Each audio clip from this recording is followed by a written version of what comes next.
ছাত্ররা মার খেয়েছে, জেল খেটেছে এবং ঘাম ঝরিয়েছে। পেয়েছি একটা জিনিস, শুধু আশ্বাস। দাবিগুলো সরকার বাস্তবায়ন করবে, আজ হোক আর কাল হোক।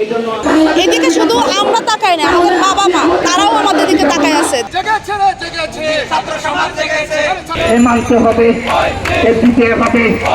এই 12 বছর আন্দোলনে ছাত্রদের গ্লানি পেয়েছি, জেল জুলুম পেয়েছি আর বঞ্চনা পেয়েছি।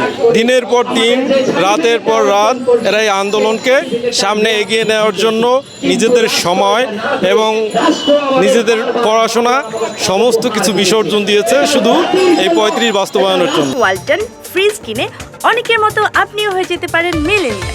সেরা পণ্যের সেরা অফার। আমরা প্রতিদিন এখানে পায়ের তলে ক্ষয় করে করে আসি। আমরা দিন শেষে দিনটা শূন্য একটা ফাঁকা শূন্য একটা নিয়ে ঘরে যাই।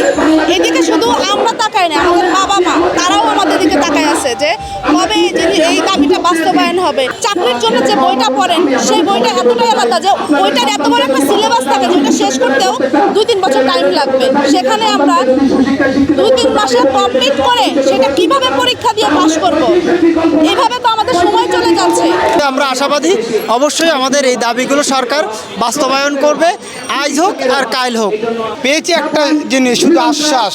আমরা যখন এই আন্দোলনের চূড়ান্ত পর্যায়ে যাই তখন আমাদেরকে মিথ্যা আশ্বাস দিয়ে আমাদের থামিয়ে দেওয়া হয়। আমি এই যৌক্তিক দাবির পক্ষে আমার যন্ত্রণা মুছার জন্যে, 35 করার জন্যে, 35 করে আমি আমার যোগ্যতাকে প্রমাণ করার জন্যে সেই সুদূর ময়মনসিংহ নান্দাইল থেকে প্রত্যেকটা কর্মসূচিতে আমি ঢাকা আসি। এর যুক্তিকতা আছে বিদায় কিন্তু 2018 সালের নির্বাচনী ইশতেহারে সরকার বাস্তবতার নিরিখে চাকরিতে আবেদনের বয়সীমা বাড়িয়ে দেওয়া হবে সেই আশ্বাস দিয়েছে, কিন্তু দুঃখজনক বিষয় হলো সত্য সরকার সেটার বাস্তবায়ন এখনও করেনি। দীর্ঘদিন ধরে এই আন্দোলনটা চলতেছে, যে আন্দোলনটা হওয়ারই প্রয়োজন ছিল।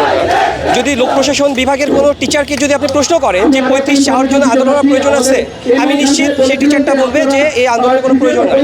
কারণ 35 করলে সরকারের আর্থিক বা অন্য কোনোভাবেই ক্ষতিগ্রস্ত হবে না। আপনি আজকে যান ঢাকা বিশ্ববিদ্যালয় লোক প্রশাসন বিভাগে যে কোনো টিচারকে প্রশ্ন করেন, আপনি উত্তরটা পাবেন। কিন্তু তারপরেও 12 বছর ধরে আমাদেরকে এই আন্দোলনটা করতে হচ্ছে এবং এই আন্দোলনটা করছি আমরা দীর্ঘ 12 বছর ধরে আন্দোলন করে আমাদের আন্দোলনের ফলাফল শুনল। আন্দোলন আরও বেগবান হয়েছে।